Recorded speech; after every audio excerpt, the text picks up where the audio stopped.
Top of the morning, Dan and Amy. The What a special morning it is. oleaginous Lanny Davis, special counsel of Bill Clinton. We've had him on the show before. He's always fun, if not persnickety. And it's counselor to the president. He offers advice like this. He's got an op-ed in The Hill. My advice to Joe Biden on the debate, be Joe Biden. Be what? Be Joe Biden. Does he know what that means? That's exactly. This is who Joe Biden is, according to Lanny Davis, a person who cares about others, who knows the hurt of tragedy, feels other people's pain, as you have felt your own horrific pain, and knows the power of hope and empathy and healing from your life experience. You sound like you should be reading crystals on stage, the way that Lanny Davis describes him. Joe Biden just needs to be Joe Biden. Yeah, I don't know. I think it's going to be difficult. I think those that are suggesting that Joe Biden avoid engagement with Trump take the Nancy Pelosi approach. He's not even worth your time. He's an illegitimate president, so pretend he's not there and just answer Chris Wallace's questions.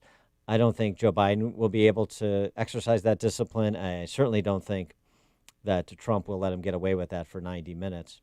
So what can we expect from this interplay? And how will it play in those key swing states in the Rust Belt? For more on this, we're pleased to be joined by Salena, Zito, Washington Examiner reporter, New York Post columnist, CNN contributor, and author of The Great Revolt Inside the Populist Coalition, Reshaping American Politics. Salena, thanks for joining us. Appreciate it. Much for having me. Oh, and happy birthday. That's why I said it's a very special day. Oh. Thank you so much. How are you spending your birthday, Salena? Watching the debate. Yeah. They had the debate for your birthday. They did. Surprise! Very nice of them. Interesting piece in the New York Times. This isn't, I don't know, necessarily in your wheelhouse, but I think it's relevant. Brett Stevens writing about a secret Trump voter. Her name is Chris. She's a registered Dem in her mid-50s who lives in Manhattan, who is gay. And she tells Brett Stevens, being a lesbian who's voting for Trump is like coming out of the closet again. But she goes through the stuff that impacts her and where Trump stands and why she's voting for him quietly without divulging her last name. And then she says this about the Biden-Harris ticket. 15 years ago, maybe I would have voted for Joe Biden, but he's weak. And what did he do with his 40-odd years in Washington? As for Kamala Harris, Chris dismisses her outright, writes Stevens. Quote, she doesn't know what she believes. She won't be the adult in the room. I don't know how much a mid-50s Manhattan liberal has in common with many Rust Belt voters that you often speak with, but there is something to that. She's not so ideological on the topic. She's looking at what her interests are and how they've been served by the choices before her, and she comes down on the side of Trump.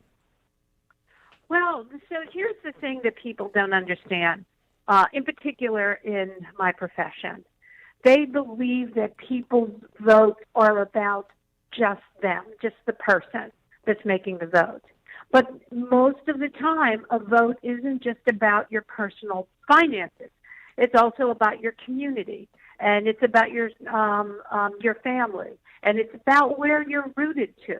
So all those things play into a vote. It's not just a selfish decision, and so that's the nuance that a lot of people miss.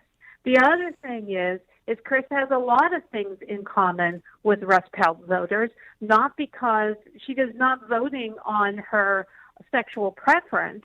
She is voting on, how it impacts her life and how it impacts her community.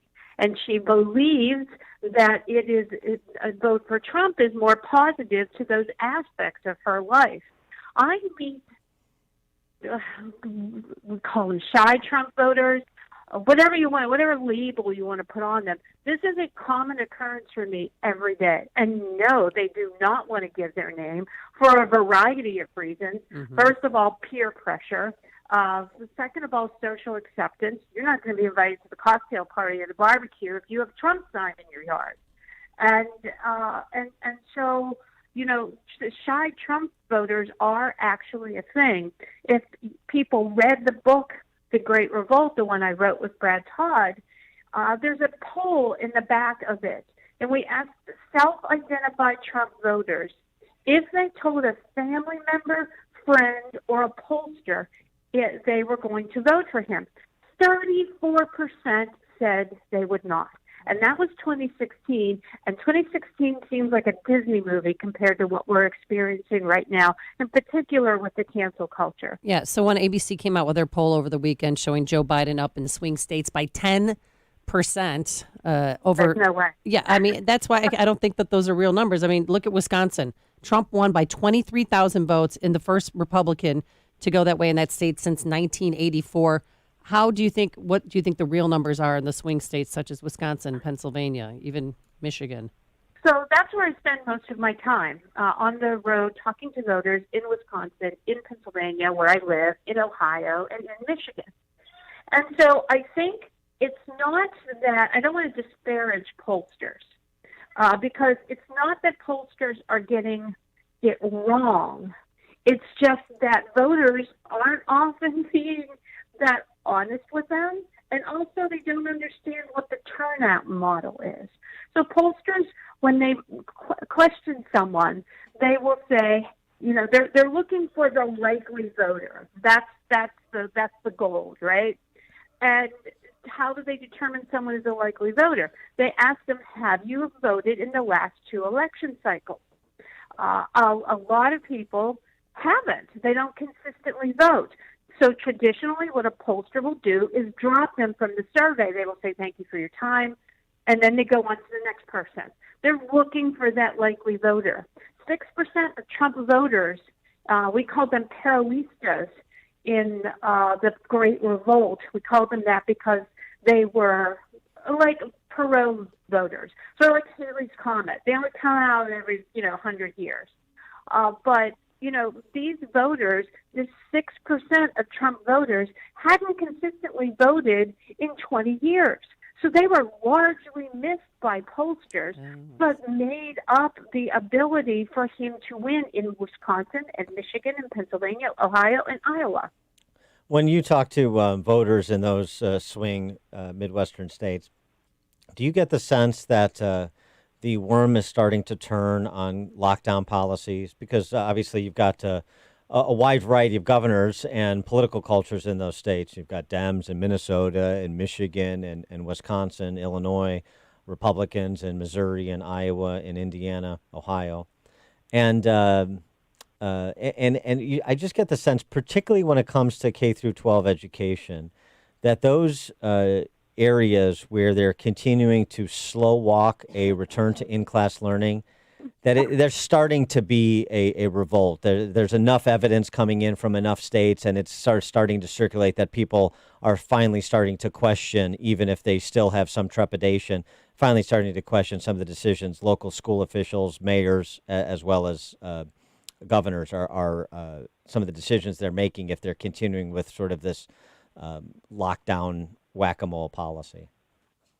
Yeah, so I see that on 2 fronts, not just on the schools.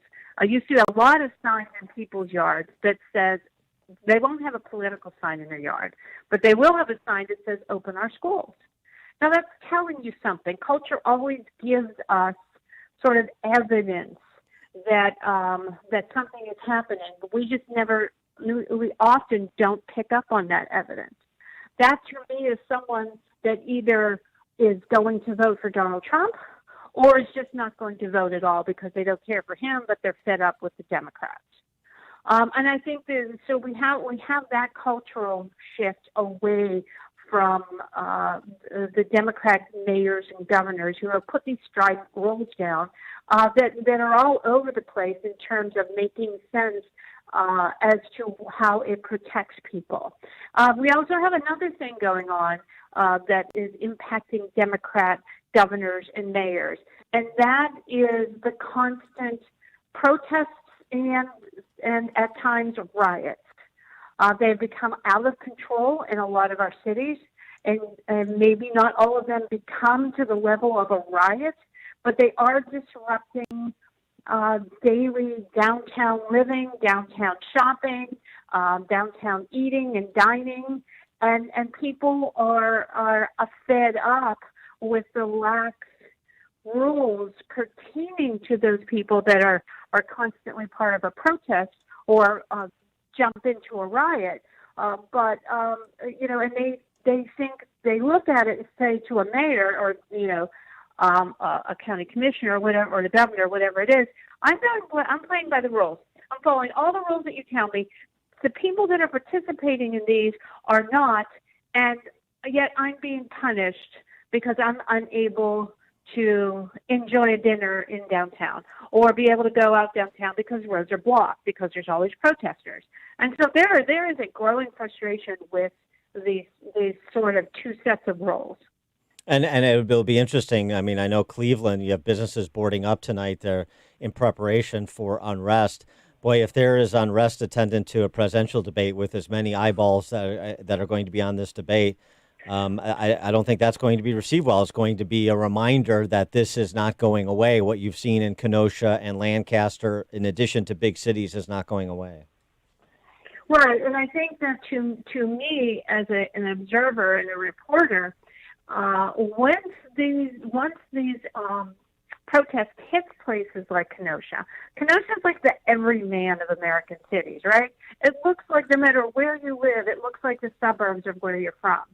And seeing it there and seeing the destruction had a much larger impact on voters' psyche than seeing it in Portland, because everyone, sadly, has a level of expectation that goofy things are going to happen in Portland, but they're not going to happen in Kenosha, and they're not going to happen in Lancaster, and they're not going to happen in the way that they even had here in my hometown of Pittsburgh.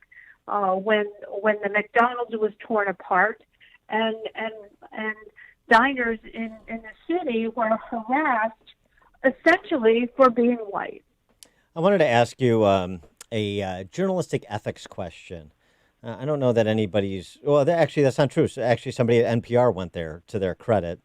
But in the wake of Ruth Bader Ginsburg's death, longtime SCOTUS reporter Nita Totenberg put together this piece remembering not just a person she covered, but a friend. And the piece that she put together revealed that she had a very close personal relationship with Ruth Bader Ginsburg in a way that wasn't previously disclosed. I mean, personal friendship like providing care for Ruth Bader Ginsburg in a material way. Even there was an NPR reporter, I think, or a columnist, I think, or Kelly McBride, who said that should have been disclosed earlier. NPR saying that about Nina Totenberg, to their credit. I mean, those types of things. Once upon a time, I know this is not new. This stuff wouldn't be disclosed when it was sports writers and athletes or politicians and journalists.